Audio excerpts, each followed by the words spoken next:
Eng musur narsa yana bittasi nima bilasizlarmi? Zvachka. Zvachkani ochib qo'ysanglar mashinaga осветитель bo'ladigan darajada xos. Ha. Bilinglar qazivachka 5 to'rsi gap. Shuni ochinglar, hidini ko'ringlar. Essensiyani shunaqa moshisini olgan. Odam olib og'ziga men og'zimga sola olmayman o'sha narsani. To'g'risi tuplab organizm qusib yuboradi o'sha narsani.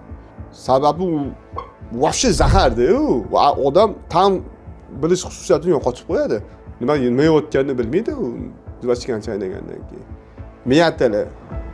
Sun'iy miyatali. Zvachka nima o'zi? Nima kim biladi tarkibini? Bez saharda yozib qo'yadi, to'g'rimi? Nima shakar o'rniga, lekin yesiz chaynasangiz shirin. Nima zamintil yeyapsiz?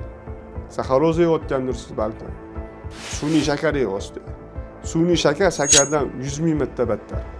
Lekin shu narsani yedirib turadi-da, bitta diyetolog kelib gapirsa, yo boshqa qilsa shakar yemanglar deydi.